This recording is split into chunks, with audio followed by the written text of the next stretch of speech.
Report थी और आज जेफरीज की भी एक रिपोर्ट आई है, एचडीएफसी बैंक पर भी और एचडीएफसी लिमिटेड पर भी।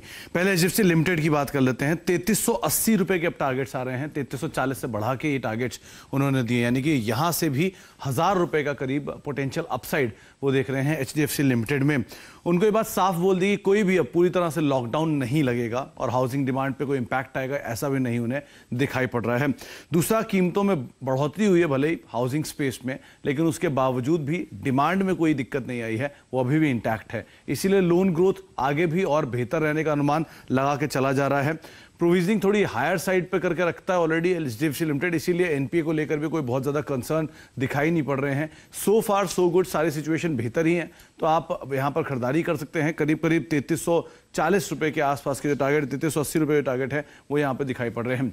एचडीएफसी बैंक को लेकर भी उन्होंने बात, जो इनकी एक आर्म है एचडीबी फाइनेंशियल, उसको इसमें इन्होंने शामिल किया है कि बहुत स्ट्रांग नंबर वहां पर देखने को मिल रहे हैं और वो शायद गोइंग फॉरवर्ड कैरी भी करेगा। इसीलिए 1500 रुपए के आसपास का शेयर है और 1800 साढ़े 1800 रुपए के टारगेट्स वो यहाँ पे देख रहे हैं।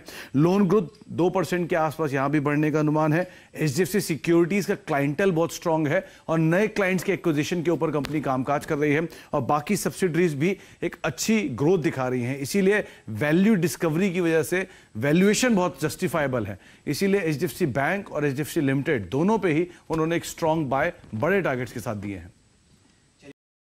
पुरानी हिस्ट्री 2010 से लिस्टेड, और फिर कल भी मैं पढ़ रहा था कि इस पूरे डिकेड या 11-12 साल का सबसे बढ़िया आईपीओ जो है वो जुबिलेंट फूड ही रहा है। करीब 19 गुना ये रिटर्न अब तक दे चुका है।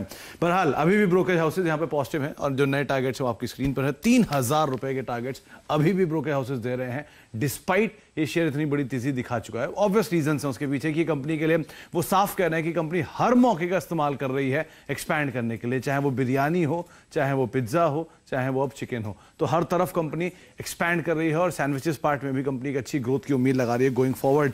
उनको लगता है कि जो कंपनी के साथ करार लगातार कंपनी अलग अलग ब्रांड्स के साथ कर रही है, उससे अपनी जोग्राफिकल रीच को और मजबूत कर रही है, पैठ मजबूत कर रही है अलग अलग एरियाज में। नेपाल बांग्लादेश के लिए कंपनी ऑलरेडी कामकाज करती है, तो वहां पर इनको और बेहतर ग्रोथ देखने को मिलेगी भी स्पेस के अंदर।